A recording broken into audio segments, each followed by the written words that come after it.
Howdy folks, I'm Boisterous and Gaba Brown Bear, bravely borrowing banned books. I'm Amber. And here are more banned books for us to bravely borrow. It's not so much that we are brave for borrowing the banned books, it's how we're acquiring the banned books as a brown bear. There are a lot of people who are terrified of brown bears. When you wander into a banned bookstore, they just kind of freak out a little bit.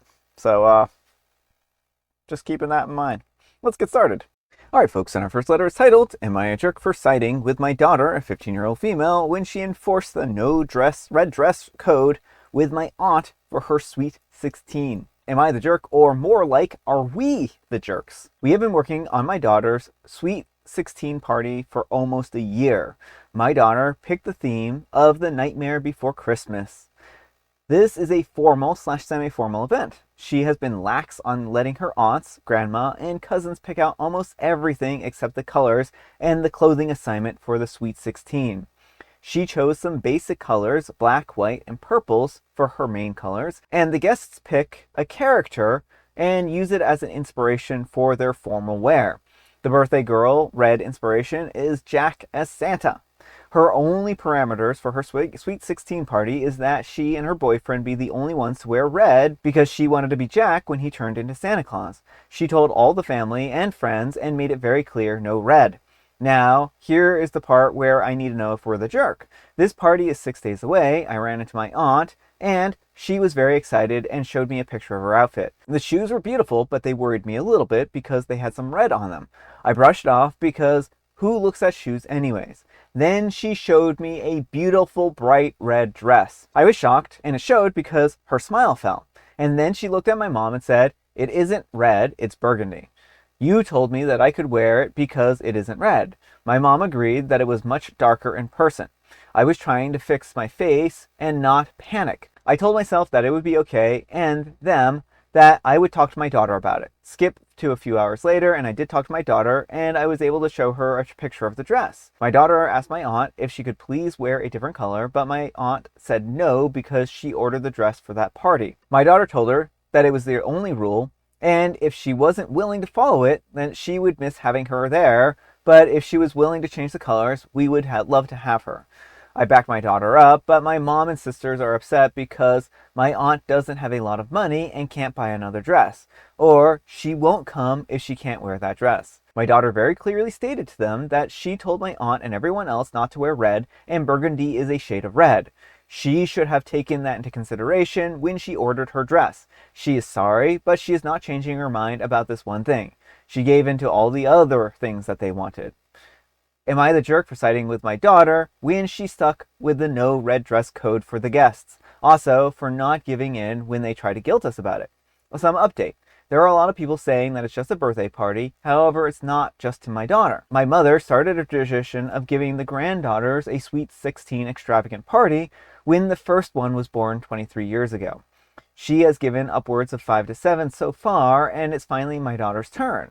It is a rite of passage at this point in our family. My daughter will have the court, the shoes, the dances, the tiara. Normally, they get to plan every single thing with my mom, the aunts, and the other female cousins. So this is not just a birthday party. It's a once-in-a-lifetime memorable moment in her life that she will never be able to replace. My mother, 2 sisters, and 2 nieces are helping us plan the party. When trying to make decorations, my daughter just gave in to all their choices instead of making a fuss over things. She is not a big and over-the-top type, but this type of party it traditionally is. They wanted her to wear 2 dresses, one big poofy ball gown and the other a slimmer one. She only wanted to wear the slim one, but she ended up giving in to make my mom and sisters happy. She did not want any alcohol at the party, but my sister begged and begged until she gave in and said not until after 10, and then they negotiated 9. This incurred an extra cost for security. We don't drink often and we don't have alcohol around our kids normally, but she felt that if she didn't give in, parts of the family wouldn't come. She also gave in to the explicit songs being played, but she made that at certain times. She gave in to it being a formal/semi-formal event. She let them have free reign over the cake flavors, food decorations, everything except the colors. One thing that she got to keep was the colors. One thing that you need to know about my daughter is that she's normally very level-headed, laid back, and chilled. She is very mature and logical. She is very respectful and does not talk back to adults. However, we have raised her to understand that she deserves respect as well. For when we talked to my aunt via text this morning, tonight, we very much tried to have her wear anything else other than the red burgundy. But she said that she would just not come if she couldn't wear that dress. We would love for her to be there. However, I will not compromise my daughter's boundaries for anyone. I don't find it unreasonable. 5. My mom normally will loan dresses out to my aunt or help her buy them, but this time said no. All right, folks, what do you think? Not the jerk. I mean, it seems like the rest of the family, especially with that update, want to make this party all about them. And OP's daughter's one stipulation in all of this was the color of her dress. No one's to wear the same color. And so I think everyone knew that red was the color of choice. This just feels like someone wearing white at a wedding and being like, but it's ivory or it's cream. We know that burgundy is a shade of red, and the aunt, if she wasn't certain, should have checked before she went ahead and bought that dress. Well, yeah, if the aunt doesn't have a lot of money, then why did she go ahead and buy this dress without talking to OP first? And I mean, it wouldn't have been hard to send a text message or an email saying, hey, this is a dress that I'm considering. Would this violate the dress code, right? So this is completely on the aunt at this point in time. And also, given that the mom usually helps loan out a dress or gives a dress to the aunt and is choosing not to this time, kind of feels like the mom is just trying to force the issue at this point in time, right? It does. It really does. For some reason, it seems like the aunt wants to make this party all about her. She wants to be the center of the stage, and her mom is letting her get away with it. Well, I don't even know if it's that, right? But because I think the aunt might sincerely be like in a hard spot because the mom is the one who gave her permission to buy the dress, right? So this feels awful lot like the mom is responsible for like everything here, right? So the mom's the one who created the misunderstanding between the aunt and everyone else. You know, the mom is refusing to rectify the situation by helping the aunt out with a dress and is basically being like, ah, too bad, so sad, right? So it just feels more like the mom should bear a brunt of the responsibility of this because of the misleading of the aunt, for one, and two, because of the, her refusal to help out any further. So, I don't know. I mean, I think the aunt is somewhat culpable here and probably shouldn't have gone to the mom about whether the dress was okay or not. That's the thing, is like, it wasn't the mom's party. Yeah. You know? Although it does seem like the mom and the aunts, like, if this is truly about OP's daughter, why are they all giving their input? Yeah, and that's the big issue that I have here is I know that OP's like, well, my daughter's mature for her age.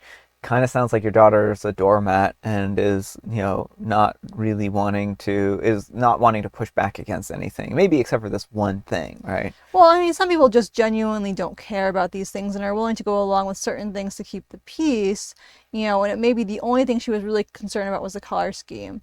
And I think, like, she's not a complete doormat because she's standing up on the color thing and is willing to, upset her grandmother and aunt by saying, sorry, auntie, you can't come in the burgundy dress. Yeah. But let me know what you folks think. So anyhow, take care and good luck. Alright folks, and our next letter is titled, Am I a jerk for refusing to let my friend borrow my dress for a wedding because I wanted to wear it later? I'm a 23-year-old female and I have a dress that I love. It's one of those pieces that I splurged on, and I've been saving it for a special occasion. I haven't worn it yet, but I've been planning to wear it to a big event I have coming up next month. My friend Amber, 24-year-old female, is going to a wedding this weekend and asked if she could borrow the dress. She said that she didn't have time to find something new and that dress would be perfect. I told her that I would rather not lend it out since I haven't even worn it yet, and I don't want it to get stained or damaged before my event. She got really annoyed and said that I was being selfish because it's just sitting in my closet, and I wouldn't even be using it that night. She also made a comment about how real friends share things. I told her that I don't mind sharing some things, but this dress is special to me, and I don't want to risk anything happening to it. Now she is acting distant and told a mutual friend that I value a piece of fabric more than our friendship. Some of our friends think that I should just let her borrow it to be nice, but I feel like I have the right to say no. Am I the jerk? All right, folks, what do you think? No, not the jerk. It is your dress, and I feel like it's just general courtesy that you don't try and borrow someone's clothes before they've even had the chance to wear it. I understand that she likes the dress, but it's not her dress. And to say that you're valuing a piece of fabric over the friendship, you're not the one who's threatening to end the friendship. She is. She's the one who is choosing this dress as the hill to die on. Yeah, is there another dress that she could borrow from OP? Is there, a different dress that she could go out and buy ahead of time? I mean, I understand her frustration because sometimes we have a vision of something that's perfect in our mind, and it seems like in this particular case, she feels like OP's dress is perfect in her mind, but that's not OP's problem, right? And I mean, certainly, like, it would be nice if OP loaned the dress out to her, but I understand OP's concerns, right? If she's going to be out there partying in it, then it could get ruined, and I think that OP doesn't want to take that chance. Yeah, well, it sounds like OP's paid a good amount for this dress too, Mm-hmm. and it's not something that's easily replaceable. So I would definitely recommend not lending it out to people if it's something that you want preserved. Yeah. Like, you have to assume when you loan out clothes that there's a chance they will be ruined permanently. Yeah. But let me know what you folks think. So anyhow, take care and good luck. And the Phil 4 says, sounds like this girl has never been told no before. She was probably always given whatever she wanted as a kid, and the other kids were always forced to share with her, and she never had to learn how to respect other people's boundaries. Everything she has said about you could be turned around and said about her. She said that you are being selfish. She's being selfish by demanding that you just hand over something that doesn't belong to her. She said that real friends share things. Real friends respect each other enough to accept a no.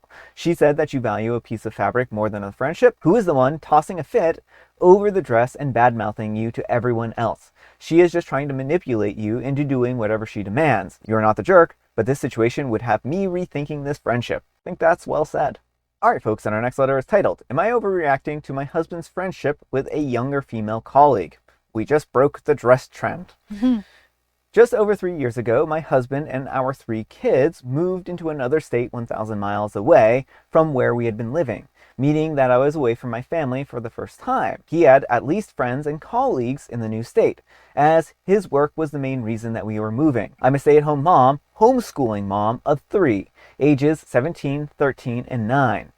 My husband moved 3 months before the rest of us to start working and find a place to rent that would be better suited for the family. In that 3-month time frame, he went to a strip club for work purposes to try and speak to the owner and met a bartender there. They hit it off and became friends. So he began going to the club intentionally to spend time with her and just chat. We'd get drinks and stay till 3 or 4 a.m. at times. This went on for months while me and the kids were 1,000 miles away back at home. They also exchanged social media and phone numbers and were texting back and forth. I got angry when I saw a message from him to her saying, I effing love you, and talking about how much fun it was to spend time with her, again before I moved to be with him.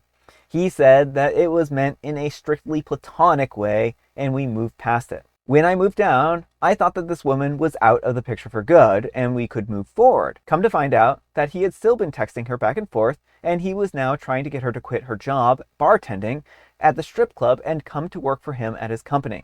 A few months after we moved, the two of them went to a 2-day Comic-Con. They're both into that sort of stuff, out of town, which meant an overnight stay.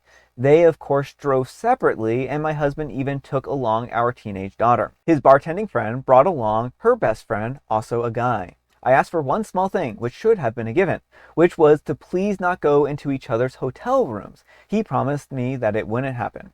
Come to find out afterwards, and I only found out from my daughter, not my husband, that she in fact slept in their room with them because her friend that she brought along was snoring and keeping her awake. So her friend she was sharing a room with and traveling with to the Comic-Con snored painfully loud, so she texted my husband in the middle of the night and asked if she could come and use the couch in his room. I was livid that he had broken his promise to me, but also forgave him under the unique circumstances. I still felt that he put himself in the situation, though, and that was super awkward, and bringing our daughter along in the middle of it. Fast forward yet again, and he convinced her to quit her job at the bartending job in the club and come to work for him. So now they see each other almost daily, work long hours alone together, eat lunch at random times together, and he regularly gives her rides to and from her apartment. They talk about intimate and personal aspects of their lives. She asks him for relationship advice, and he's told her intimate details of our marriage. They send jokes back and forth. He follows her on all the social media, including TikTok, Facebook, Insta, etc. They text daily. I feel major boundaries are being crossed. He does not feel this way and just accuses me of being jealous. This morning we argued because he recently took her lunch at the office. He hadn't been at the office that day, but was out seeing clients and stopped for lunch. He texted her and asked if she had eaten yet, and she replied that she had been too busy, she'd only had salad, and could use some food. He texted her back that he had something that she just had to try and would bring it to her in 20 minutes. I told him that was totally inappropriate. If nothing else, it shows that he is thinking of her way too much. That's something that you do for a girlfriend or a wife, not a colleague/friend that you met at a strip club. And yes, strip clubs were a no in our marriage. He shouldn't have been there in the first place. Am I being irrational? I'm 48 years old, he is 44 years old, and the colleague/friend is now 28, but was 25 when they met and began hanging out. He has no history of cheating, but we did deal with a devastating 18-year-long addiction to adult entertainment. Edit to add, I forgot to mention two things. During the 3 months that we were apart, he had attended an auction at the strip club and bid and won a huge poster of the woman in question, as well as a calendar of the strippers. I found both in the bedroom of the condo that he had rented out when I finally did join him in the new state. Said that he kept them because it made him feel powerful to outbid everyone else and he wanted to remember that feeling. I also recently caught him in a direct lie to my face. I happened to see his Google Maps left out on the PC that showed his current location at her apartment. So I played it cool and asked when he had gotten home and if he had gone anywhere else when he was out. Nope, just the office. He said this 4 different times to my face until I called him out later on it. All right, folks, what do you think of this? I mean, OP, just divorce him. He's cheating. I mean, I think with the extra information, there's no doubt there's physical cheating going on, but even if it was just emotional cheating, it's clear that he's checked out of this marriage. He's into this woman. She is, for all intents and purposes, his wife. This is a challenging situation for OP because they just uprooted their whole life in order to go ahead and join their husband, right? Now, I think that, like OP has said, if there isn't any physical intimacy right now between them, I wouldn't, I'm not sure that I believe that given like the extra details. Yeah. But there may be at some point in time, maybe they're friends with benefits. I don't really know. The fact that he's sharing intimate details of their marriage and whatnot without OP's knowledge or consent is a little bit on the sketchy side there, right? Well, and he doesn't seem to respect OP at all. Yeah. He's lying to her face. She's trying to help him set some reasonable boundaries, and he blows every one of them off. He clearly cares more for this other woman than he does OP, because doing the thing like bring her a lunch he has to try. Why is she the first one in his mind? Like if he had a really great food, why wouldn't he be like, hey OP, I've got a food you have to try? It just seems like he's lost all, like OP's just there to serve him and that's it. Yeah. The whole story is just very weird to me. It's a very strange story to me. I don't know where he works that she would be qualified to get a job at an office, but maybe he's able to pull some strings and stuff like that, which I don't know, like, if that's the case. It seems very, like, if that's the case, then he's probably, like, misusing his power, too, on top of that. And that's what kind of concerns me here, is that he's maybe even able to leverage power over this woman here, who's his quote-unquote friend, and I don't know, like, the whole thing just does not pass the sniff test for me in the slightest, and I think that OP would be best to just kind of cut their losses at this point in time. Maybe there might not be physical an affair here, but it does sure seem like there's an emotional affair at least going on. And then on top of that, like he has a calendar of her too, the poster of her and a calendar and stuff like that. I mean, it just shows that, again, like you were saying, he doesn't really seem to respect her all that much, his wife. So, I don't know. I think that there's just a lot here that kind of gives me a lot of red flag feelings, But let me know what you folks think. So anyhow, take care and good luck. All right, folks, it is tea time. Grab your beverages of choice. I've got some tea right here, and Amber, she has a joke. What did the cup of matcha say to their date? Oh, you're my perfect match. Cha. It's a good one. You're terrific. Oh, you're terrific. I like that. And I like today, that. today is Tea for Two Tuesday. So go find a tea that someone is drinking and drink out of it, No, staring them no, down, and say, "This tea is now for the both of us." no. Maybe offer a cup of tea to someone else, like a friend or partner or something. And, it's I a great. like where you're going with this, and then throw it at them. No, no. Just like two people sitting down having a cup of tea with no violence or stealing. Well, you don't have to violently throw it at them. You can casually throw No, it at them. no casual tea throwing either. The tea is to be consumed by the intended recipient, and that's it. End of story. Just nice, peaceful people sitting down enjoying their cups of tea. Extreme tea sampling. No. And I have Earl Grey. Alright, folks, that's all the time we have for today. Thank you so much for watching. Happy Terrific Tuesday, spelled TWO. Amber, we need some kind of moral advice and or guidance, and please have it on respecting boundaries. Whether it comes to clothing items or more serious issues, it's important to listen to the people in your life and respect their boundaries. Yeah. Thanks so much for watching, and we'll see you all tomorrow. Bye.